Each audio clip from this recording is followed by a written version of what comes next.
जी, अस्सलाम वालेकुम। उम्मीद है आप सब लोग खैरियत से होंगे। अच्छा, आज एक टॉपिक के ऊपर हम बात करते हैं कि लोगों को बड़ा कंसर्न होता है कि मैं प्रोक्रेस्टिनेट करता हूँ। अब प्रोक्रेस्टिनेट का मतलब ये होता है कि मैं चीज़ों को किसी वजह के बगैर डिले हो जाती हैं। कोई आपने प्रोजेक्ट करना है, कोई असाइनमेंट करनी है, या जो बच्चे होते हैं एग्ज़ाम की तैयारी जाके एंड पे ही करते हैं, इसका मतलब वो डिले कर रहे होते हैं चीज़ों को। इस प्रोसेस को हम ना प्रोक्रेस्टिनेशन भी कहते हैं, ठीक है। तो कहीं ना कहीं ये लेज़ीनेस के साथ जो है ना इसकी कोरिलेशन है। अब होता क्या है कि ये देखें, ये एक पर्सनालिटी का पार्ट है। और मैं आज आपको ये अक्सर लोग ये भी क्वेश्चन करते हैं कि कौन सी पर्सनालिटी अच्छी है। तो देखें, मैं आपको बताता चलूँ कि कोई भी पर्सनालिटी आपकी है।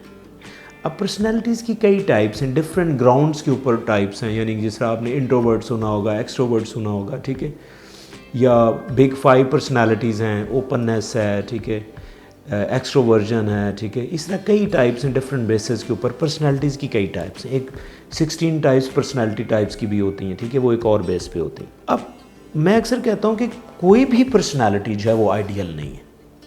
हर पर्सनैलिटी के कुछ फ़ायदे भी हैं और कुछ नुकसान भी हैं।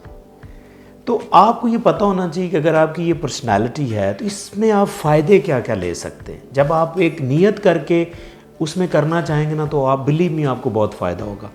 फॉर एग्ज़ाम्पल, जिस तरह मैंने कहा कि कुछ लोग कहते हैं कि ये जो प्रोक्रेस्टिनेटर होते हैं या चीज़ों को डिले करने वाले लोग होते हैं, तो ये कैसे फ़ायदा ले सकते हैं। देखिए, मैं आज आपको ऐसे लोगों को जो चीज़ों को डिले करते हैं या प्रोक्रेस्टिनेट करते हैं या जिनके अंदर एक लेज़ीनेस का कॉन्सेप्ट होता है, उनके लिए मैं 3 इंपॉर्टेंट चीज़ें आप बता रहा हूँ कि वो उनके लिए, यानी कि लेज़ीनेस या प्रोक्रेस्टिनेशन उनके लिए फ़ायदेमंद कैसे हो सकती है। देखें, नंबर 1, मैं 3 चीज़ें आपको इंपॉर्टेंट बताता हूँ। नंबर 1, जो लोग प्रोक्रेस्टिनेट करते हैं उनके अंदर क्रिएटिविटी बहुत होती है। उसके पीछे फ़िलासफ़िकली नॉलेज ये होता है कि देखें कि जब आप प्रोक्रेस्टिनेट कर रहे होते हैं ना, इन चीज़ों को डिले कर रहे होते हैं, तो एक टाइम तो वो आना ही होता है ना जब ने आप वो चीज़ आपने करनी है। तो देखें, आप फिर उस टाइम इतना माइंड यूज़ करते हैं कि आपको क्रिएटिविटी बहुत आती है, यानी कि आप बड़े क्रिएटिव हो जाते हैं। तो एक तो आपकी क्रिएटिविटी बढ़ती है और उसके साथ आपकी एफिशिएंसी भी बढ़ती है। और दूसरी इंपॉर्टेंट चीज़,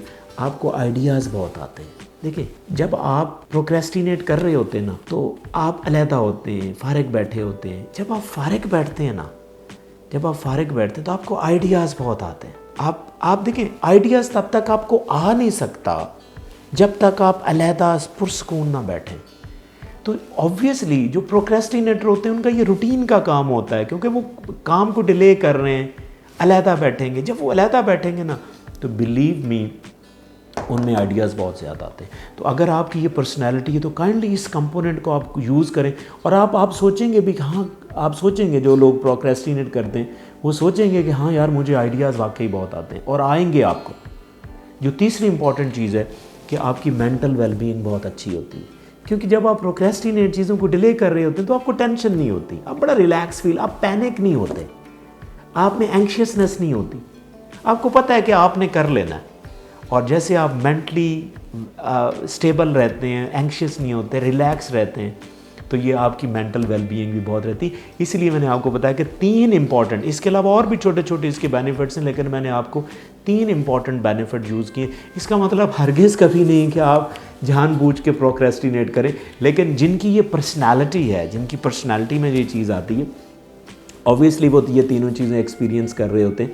तो आप अपने आप को, अपनी इस पर्सनैलिटी के ट्रेट को आप यूज़ करेंगे ना, तो आपको बहुत फ़ायदा होगा। आप में क्रिएटिविटी आएगी, आप में आइडिया जनरेशन आएगी, और आपके अंदर आपकी मेंटल वेलबीइंग बहुत अच्छी होगी। इसके साथ मैं आपको ना एक मिसाल के तौर पे, आप देखिए, जितने भी बड़े बड़े सक्सेसफुल लोग हैं ना, उनके अंदर प्रोक्रेस्टिनेशन होती है।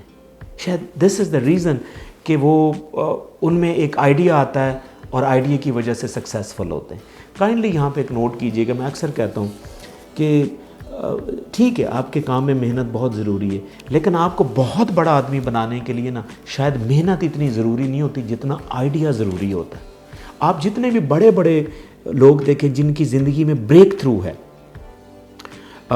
वो आइडियाज़ के ऊपर उन्होंने ब्रेक थ्रू लिया, यानी उनकी ज़िंदगी में जो सक्सेस है उसके पीछे आइडियाज़ होते हैं। जैसे आप मार्क जुकरबर्ग देख लें, ठीक है, आप जो है वो अली बाबा के सीईओ का नाम जो है वो जैक मा देख लें, उसको देखें।